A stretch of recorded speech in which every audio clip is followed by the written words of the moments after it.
You walk into a luxury store and see a handbag with a price tag that makes your eyes water. $10,000. That's insane, you think? Then right next to it, you see a beautiful wallet. The price, $500. And a strange thought enters your mind. Wow, that's actually a pretty good deal. Hold on a sec. $500 for a wallet is a good deal? A few moments ago, that would have seemed outrageous. What just happened? Your brain was hijacked. A single irrelevant number, the price of the handbag, completely changed your perception of value.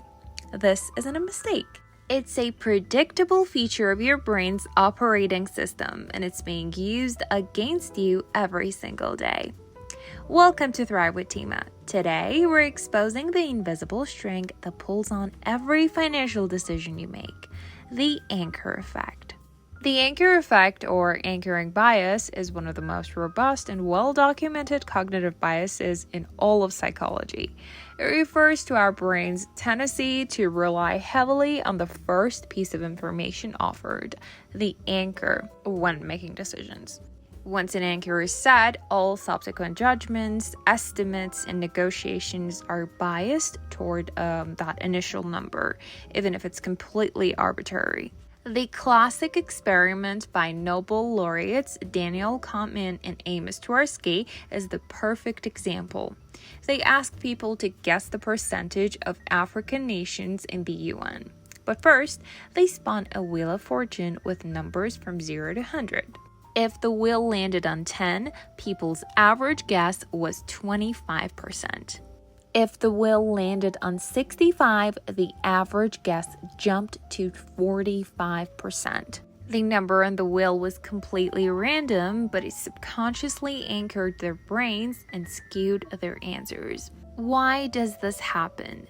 Your brain is fundamentally lazy. It's always looking for shortcuts to save energy. When faced with the question of value, for example, what is this worth? Your brain doesn't want to do the hard work of a full analysis from scratch. Instead, it asks an easier question. Is it worth more or less than this number I was just given? The anchor becomes the starting point, and your brain makes small adjustments from there, but rarely adjusts far enough. It's a flaw in our mental code, a glitch in our estimation software. This cognitive shortcut isn't just a party trick. It has profound and costly consequences for your net worth. It is the single most powerful tool used in negotiations and marketing. First, it dictates the outcome of your negotiations. In any negotiation, whether for a salary, a car, or a house, the person who puts the first number on the table wins. That number becomes the anchor for the entire conversation. If a company's first salary offer is $50,000, your brain immediately gets anchored to that figure, and you'll likely negotiate up to $55,000, feeling like you won. But if you had started the negotiation by anchoring them to your desired salary of $70,000, the final number could have been far higher. Second, it distorts your investment decisions. An all-time high stock price is a powerful anchor. If a stock once traded at $300 and is now at $100, your anchored brain screams it's a bargain. Even if the company's fundamentals have completely collapsed and its true value is closer to $10. Conversely, the price you paid for an asset becomes a personal anchor, making it emotionally difficult to sell for less, even when it's the rational decision. A concept we'll explore later called the sunk cost fallacy. I think you've heard of this.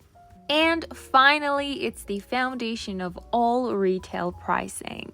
The manufacturer's suggested retail price, or the crossed out original price on a sales tag.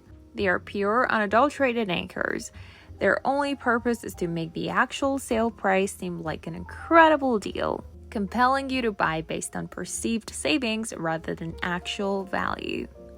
You can't stop your brain from creating anchors, but you can learn to spot them, disarm them, and even use them to your advantage. Here are 3 neuro hacks to master the anchor effect.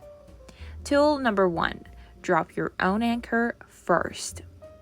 This is a non-negotiable. In any negotiation, you must be the first person who makes the first offer. Do your research, determine an ambitious but justifiable number, and state it with confidence. This frames the entire conversation around your desired outcome. You seize control of the psychological battlefield. Even if your number is high, it forces the other party to adjust their thinking relative to your starting point. Tool number 2, research before the reveal. The best defense against a bad anchor is a good one. Before you enter any situation where a price will be thrown at you, like buying a car, a house, or even a major appliance, you must do your own independent research first. Determine the fair market value based on your objective data. This value becomes your private, logic-based anchor. When the salesperson throws out the inflated number, your brain won't be adrift. It will have its own anchor to hold on to, keeping you grounded in reality. And tool number 3, the radical reset question. When you feel yourself being pulled by an anchor, consciously disarm it by asking a radical question. If a salesperson says the asking price is $10,000, you pause and ask yourself, if I had never heard that number, what would I be willing to pay for this item based solely on its value to me? This act of consciously ignoring the anchor and reevaluating from zero helps to break its magnetic pull and allows your rational brain to re-engage in their decision. Your brain is a meaning-making machine, and it will use any information it can to create context. But not all information is created equal. An anchor is not a fact. It is a suggestion, a nudge, a starting point that is often designed to benefit someone else. By learning to recognize these anchors, you can cut the invisible strings. You move from being a pawn in someone else's pricing strategy to being the architect of your own value decisions. If this episode just saved you thousands of dollars in your next negotiation, pay forward by sharing it. And be sure to subscribe for more essential insights. Thank you for joining me on Thrive with Tima. Now go drop your own anchor. Love you, mean it. Tima.